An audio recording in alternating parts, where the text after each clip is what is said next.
Hi, everybody. I'm here with Lauren Friedman, and we're talking recruiter enablement. So, Lauren, thank you for joining me today. Give us a quick introduction to you, first of all.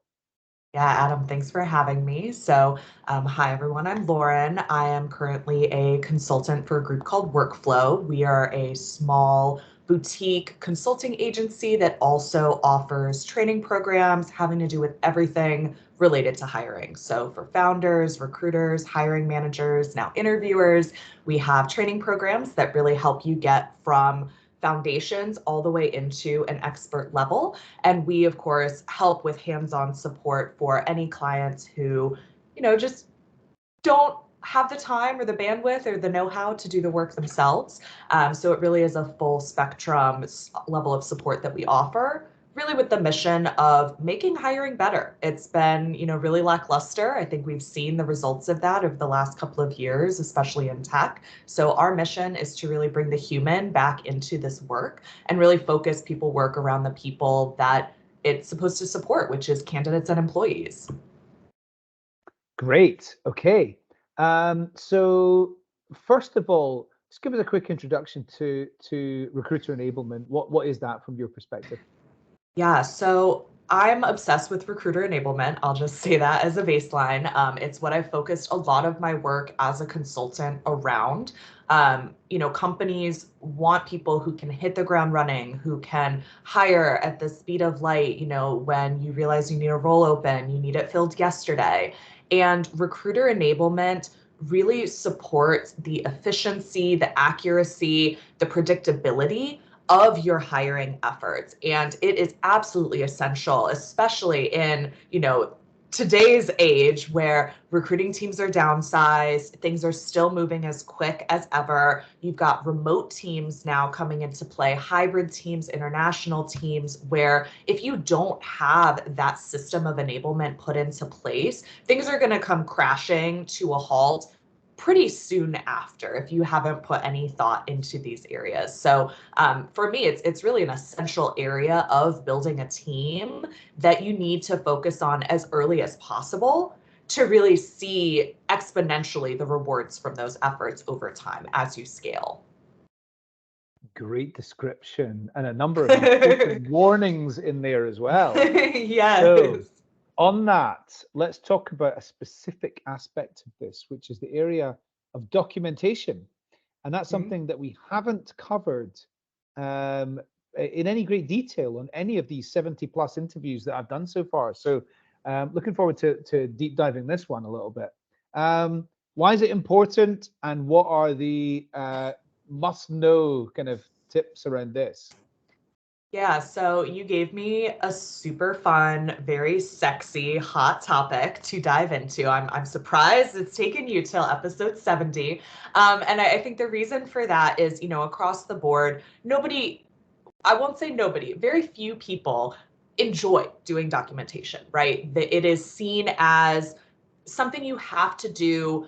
Common complaints are it's never updated. It's, always a couple versions behind. It's a pain in the butt to, have to constantly keep going back and changing things as the company changes. And nobody even reads it. And why are we doing this? So a lot of companies will skip that step or they'll save it until they get to that crash and burn point where onboarding, people are starting their roles, they have no idea what to do, or you realize that someone with key institutional knowledge has left the team and nobody really knows what they did, or they built something and nobody knows how to fix it when it breaks. So it's really just like IT support.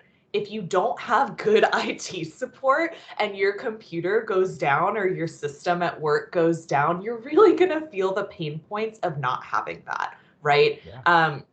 So I like to use the analogy just to get people to really remember, like, let's go back in time together and remember before Google Maps, before even MapQuest or any of, our GPS features existed, we had to look at a physical paper map and figure out our route, right? And if we got lost along that route, or, even let's take it back to MapQuest, we had printed out directions, we were following them.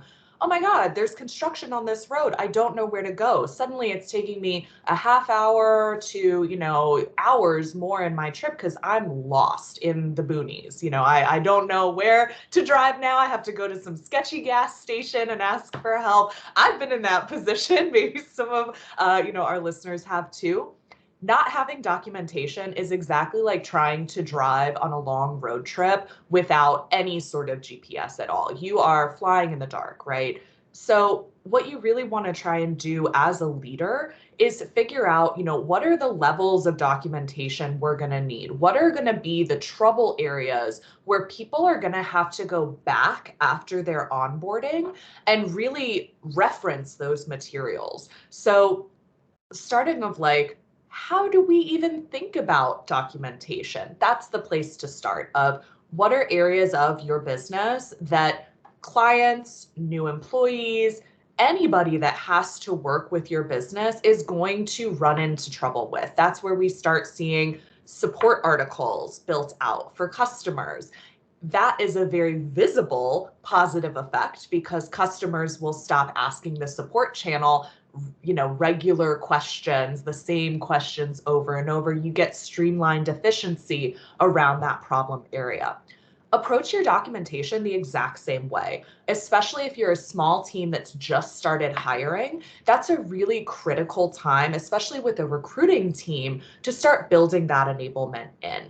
And recruiters will often, as I'm sure you know, branch well outside of just hiring for their department. An early recruiter is going to touch onboarding, they're going to touch employee experience, they're going to sort of be straddling that line of what happens before the candidate, joins us into what happens when that candidate turns into an employee. And that journey is where documentation can really fill a lot of gaps and help someone hit the ground running as well in terms of efficiency as a new hire. So I'll pause there and see what questions are you bringing up for me, or do you want me to continue, into my analogy? No, I think it's a really, really good analogy. And I also think it's something that is more important now than ever as companies change their shape and are more dynamic than they ever have been. Yes. A lot of companies are maybe getting smaller. A lot of recruitment teams, as we know, have been laid off over the last year or so and are going to be either changing their processes or will need to have to rehire people who are probably not going to have a lot of documentation to follow because so many of our companies haven't actually done anything in this area. What are the I mean, I guess like if you the first tip probably is like if you haven't done anything about this, start immediately. Yeah, Right? just start anywhere. Yeah, Yeah. I would say, the tactic is if you have absolutely no documentation at all, start with product. That's going to be the number one area that any new hire, whether it's a recruiter or any other department, is going to need to know. What does our product do? Who does it serve? How does it work? Maybe not go into a full technical document of that, maybe have, a designer write it rather than an engineer. But these are really essential areas that anybody who's in the company is going to need to know in order to function successfully and talk about the company to other people. Because remember, when you're hiring, it's not just the efforts of the recruiter that turn those, show those results. It's everybody on the team helps to hire. Referrals, as we know, are one of the best ways to get people who are, aligned to the mission, have similar values, are high quality talent. Is your current employees bringing other people that they know and vouch for into the organization? They can't do that if they don't know essentially what your product does well or can't talk about all of the areas of the business. So figuring out how to really get that documentation in place as number one, it's going to serve so many areas. It's really, as many birds as your, department has with one stone, basically. What are your recommendations in terms of like the channels and content formats that are best for documentation? Yeah, I think for smaller teams, finding something lightweight that's really easy to use technically. I personally love Notion as a platform. It's what we use internally. It's so multifunctional, right? You can create internal documentation. I find the permissions with Notion are a lot easier to manage than Confluence, which is another tool I've used for larger companies. They're probably already using Confluence. So I would say make that your documentation. But remember the KISS rule. Keep it simple, stupid. You don't want to have your documentation turn into this sprawling labyrinth of Google folders and subsections that are difficult to navigate. You really want to try and get a semblance of what's the journey of learning that somebody's going to need to take. And again, thinking about what are the questions that are going to come up for a new employee or a new, role in this company, that we can create a cheat sheet for them, that when those questions arise, we've already pointed them to this area. They have this to refer back to, and it's comprehensive and understandable for them to be able to act autonomously without having to go to a mentor or a manager to ask these questions. So really starting to just leverage a tool. One way that I have documentation done in my previous roles, any new employee that gets hired on my team, the very first project that I give them, which is a really great way as well to make them feel involved in the team instead of just their first week and, is filling out paperwork and tax forms and sitting there waiting for someone to talk to them, is for them to actually document what their onboarding looks like and focus especially on what are the gaps? Where did we miss things for you? Where did you get snagged? And then take one of those areas and write out documentation that's going to help the next person we hire to avoid that situation. So every new person that comes on your team, whether it's recruiting, sales, product, engineering, you can give them this project as part of their onboarding as a new hire, and it gives them an easy win. They're able to add value to the team right away. So you start to feel that bonding happen with the new employee,